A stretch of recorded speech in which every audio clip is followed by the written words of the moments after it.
Keragaman suku di Indonesia bersatu dan mengakui bahasa Indonesia sebagai unsur perekat mereka. Tercipta sikap positif bahwa dengan bahasa persatuan mampu membawa masyarakat negeri ini merdeka. Negeri ini bukan tercipta dari hasil pemberian bangsa lain, melainkan hasil dari perjuangan seluruh rakyat Indonesia, salah satunya melalui penggunaan bahasa persatuan, yaitu bahasa Indonesia. Kecepatan informasi dan pengaruh berbagai aspek perkembangan dunia saat ini menuntut kita untuk berupaya melindungi dan mengembangkan bahasa sebagai bagian dari identitas dan kedaulatan bangsa. Bahasa-bahasa dunia meski sebarannya meluas, bahasa-bahasa tersebut tidak sama persis penggunaannya sebagaimana dituturkan di negara asalnya karena dipengaruhi dialek atau ragam setempat.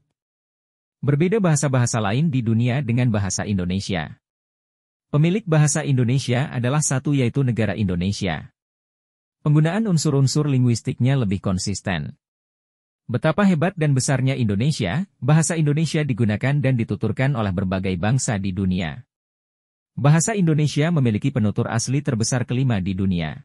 Data memaparkan bahwa penutur bahasa Indonesia saat ini diperkirakan mencapai 278 juta orang yang tersebar di berbagai belahan dunia.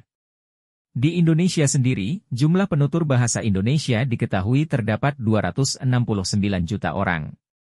Sebanyak 5,2 juta orang di kawasan Asia Tenggara, sebanyak 2,4 juta orang di kawasan Asia Pasifik dan Afrika, dan 2 juta orang di kawasan Amerika dan Eropa. Pengakuan bahasa Indonesia sebagai bahasa ke-10 UNESCO tidak lepas dari strategi atau langkah-langkah Indonesia di dalam mengembangkan bahasa Indonesia agar bahasa Indonesia mendunia. Negara Indonesia melalui Badan Pengembangan dan Pembinaan Bahasa Kementerian Pendidikan, Kebudayaan, Riset dan Teknologi telah memfasilitasi 52 negara dengan dukungan dari 428 lembaga. Jumlah pembelajar BIPA Bahasa Indonesia bagi penutur asing juga mengalami kenaikan menjadi 154.000 orang. Badan Pengembangan dan Pembinaan Bahasa juga telah bekerja sama dengan para pengajar, pegiat BIPA, alumni penerima beasiswa seni dan budaya Indonesia dari Kementerian Luar Negeri.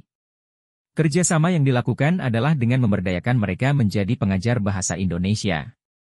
Selain itu, Badan Pengembangan dan Pembinaan Bahasa juga telah memberikan pelatihan pengajaran BIPA bagi para istri diplomat Indonesia yang akan ditempatkan di luar negeri. Tujuan dari pemberian pelatihan tersebut adalah para istri diplomat tersebut juga dapat menjadi kepanjangan tangan Badan Pengembangan dan Pembinaan Bahasa untuk mengajarkan bahasa Indonesia di luar negeri. Potensi lain dalam pengembangan bahasa Indonesia yaitu keberadaan diaspora. Badan Pengembangan dan Pembinaan Bahasa secara terstruktur mengajak teman-teman diaspora yang tergabung dalam komunitas APBIPA untuk menyebarkan program pengajaran BIPA secara lebih luas. Saat ini terdapat 250 lembaga BIPA di dunia yang tersebar di 45 negara. Kegiatan praktik BIPA juga sukses menarik peserta dari luar negeri seperti pada kegiatan lomba pidato, cerita daerah, hingga debat di Kedutaan Besar Republik Indonesia di beberapa negara. Demikian, strategi-strategi dan langkah-langkah yang dilakukan Indonesia dalam mengembangkan bahasa Indonesia, sehingga bahasa Indonesia saat ini berkembang dengan pesat dan mendunia. Bahasa Indonesia adalah identitas bangsa Indonesia. Jadi, negara lain tidak dapat mengklaim secara sepihak. Negara-negara lain dapat belajar dari Indonesia jika ingin menduniakan bahasanya masing-masing sebagai identitas bangsanya.